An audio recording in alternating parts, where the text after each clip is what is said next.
ہم دشمنوں کی طرف سے ایک اور بزدلانہ حملے کے بارے میں بات کریں گے جو کہ مستنگ میں جعفر ایکسپریس پہ ہوا، جو کہ ناکام رہا۔ یہ وہی لوگ ہیں جو کہ مارکہ حق میں شکست کھا چکے ہیں، لیکن ظاہر سی بات ہے یہ لوگ اپنے اوچھے ہتھ کنڈوں سے باز تو نہیں آئیں گے۔ ٹارگٹ وہ لوگ ہوتے ہیں جو فائٹ بیک بھی نہیں کر سکتے ہیں۔ اس پہ جو ہے نا نقصان زیادہ ہو سکتا تھا۔ ہماری انٹیلیجنس ماشاءاللہ سے اتنی آگے ہے، ایک بڑا نقصان ہونے سے انہوں نے بچا لیا۔ اس سے دنیا کو ایک اور بات بھی پتہ چلتی ہے کہ ہماری انٹیلیجنس کتنی ایکٹیو ہے اور کتنی برتری حاصل ہے۔ اگر ہم بات کریں مارکہ حق کی تو اس کی گونج تو پوری دنیا میں ہے ابھی۔ جب عوام سپورٹ کرتا ہے اپنی گورنمنٹ کو، اپنی فوج کو، ول پاور ہوتی ہے وہ اور اسٹرانگ ہو جاتی ہے۔ چاہے جنگ زمینی ہو، فضائی ہو یا خفیہ ہو، پاکستان اس کو لڑنے میں اور اس کو کامیاب ہونے سے نہ ڈرتا ہے نہ پیچھے ہٹتا ہے۔ السلام علیکم، میں ہوں Aiman Khan and welcome back to Andar pod cost.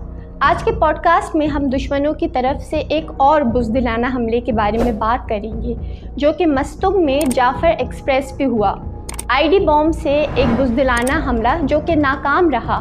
6 بوگیاں پٹری سے اتر گئی، لیکن الحمدللہ اس واقعے میں کوئی بھی جانی نقصان نہیں ہوا۔ تو اسی بارے میں ہم بات کریں گے درِ شہوار سے۔ السلام علیکم درِ شہوار۔ وعلیکم السلام۔ کیسی ہیں آپ؟ بالکل ٹھیک۔ درِ شہوار، اس حملے کے بارے میں ہم تھوڑا ڈیٹیل ڈسکس کریں گے اور یہ بھی کہ کس طریقے سے اس دفعہ الحمدللہ بہت ٹائملی ایکشن لیا گیا اور ایک بہت ہی خطرناک حادثہ ہونے سے ہم نے بچا لیا۔ جی بالکل ایمن، اور میں بتاتی چلوں کہ یہ وہی لوگ ہیں جو کہ مارکہ حق میں شکست کھا چکے ہیں، لیکن ظاہر سی بات ہے یہ لوگ اپنے اوچھے ہتھ کنڈوں سے باز تو نہیں آئیں گے۔ ان کا جو ہے نا ٹارگٹ وہ لوگ ہوتے ہیں جو فائٹ بیک بھی نہیں کر سکتے ہیں۔ جیسے یہ لوگ عام لوگوں پہ اٹیک کرتے ہیں، وہ لوگ جو کہ غربت کی وجہ سے شاید ٹرینوں میں سفر کرتے ہیں یا بسز میں سفر کرتے ہیں، یہ لوگ ان کو اٹیک کرتے ہیں کہ وہ بالکل فائٹ بیک بھی نہیں کر سکتے ہیں۔ کیوں؟ کیونکہ ان کے پاس کوئی ہتھیار نہیں، کچھ نہیں۔ اب ظاہر سی بات ہے اگر ہم ٹریول کرنے کے لیے جائیں گے ہم اپنے پاس ہتھیار رکھ کے تو نہیں جائیں گے۔ تو یہ ایک بہت کامن سی چیز ہے، اور یہ لوگ جو ہے نا اپنا بالکل جو سافٹ ٹارگٹ ہے وہ ڈھونڈتے ہیں کہ ان کے اوپر جو ہے نا اپنی اجارہ داری دکھائے۔ اس کے علاوہ ان کا ٹارگٹ ہے کہ اکانومی کو یہ لوگ کسی نہ کسی طرح خراب کرے، اور ظاہر سی بات ہے جہاں پر بھی حادثہ ہوتا ہے اس شہر یا اس ملک کا نام تو خراب ہوتا ہی ہے۔ بالکل صحیح کہا درِ شہوار آپ نے، جیسے کہ آپ نے کہا کہ یہ لوگ بہت ہی ویک پوائنٹ ڈھونڈتے ہیں۔ تو یہ جو ان کو فنڈنگ آ رہی ہے بھارت کی طرف سے، اور دوسرا یہ کہ فنڈنگ کے باوجود بھی ہم نے مارکہ حق میں انہیں صحیح جواب دیا۔ تو اب ایسے معاملات ہو گئے ان کے کہ لبادہ بھی ان کا اٹھ چکا ہے، پوری دنیا کو پتہ چل گیا کہ یہ کون لوگ ہیں، کن کے پیسوں پہ یہ لوگ پل رہے ہیں۔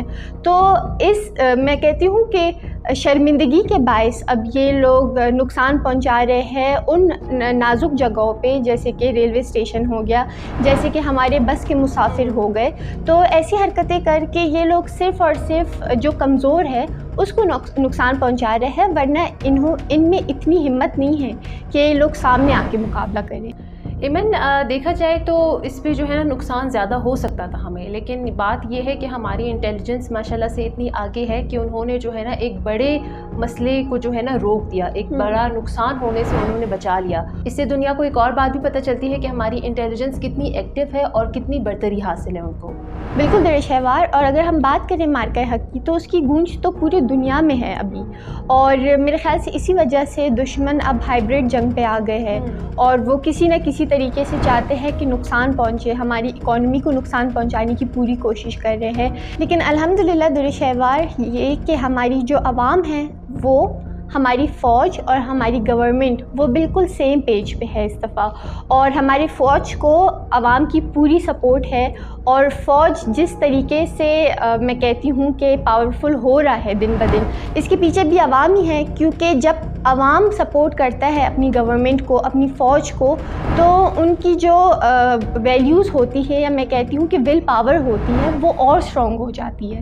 بالکل ایمن، اور بات یہ بھی ہے کہ جب آپ کی انٹیلیجنس بر وقت آپ کو جو ہے نا ایک نقصان سے پہلے آپ کو خبر دے دے، ایک بڑے نقصان کو چھوٹے نقصان میں بدل دے، یا پھر اس کو ہم کہہ سکتے ہیں کہ مائنس کر دے اس نقصان کو، تو آپ کو جو ہے نا عوام کی ایک سپورٹ ملتی ہے، آپ کو جو ہے نا عوام کی طرف سے ایک بھروسہ جو ہے نا ملتا ہے۔